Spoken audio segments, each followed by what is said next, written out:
আসসালামু আলাইকুম। আজকে দেখাচ্ছি রুই মাছ ভাজা।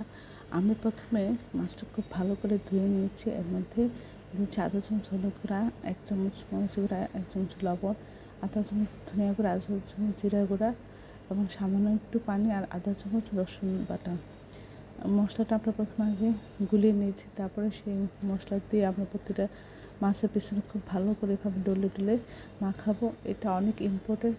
এভাবে ভালো করে মশলাটা না লাগালে এটা খেতে ভালো লাগবে না। প্রতিটা মাছের পিস এভাবে খুব গুরুত্ব সহকারে খুব ভালো করে এভাবে ডলে ডলে মাখাবেন। এটা এর টেস্ট বাড়াতে সাহায্য করবে। আমি তেলটা খুব ভালো করে গরম করে তারপর এর মধ্যে মাছের পিসটা দিব।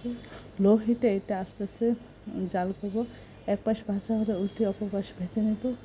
তারপরে আমরা এর মধ্যে কিছু পেঁয়াজ দিয়ে সেটা লাল লাল করে ভেজে নেব। তারপরে এটি পরিবেশন করব।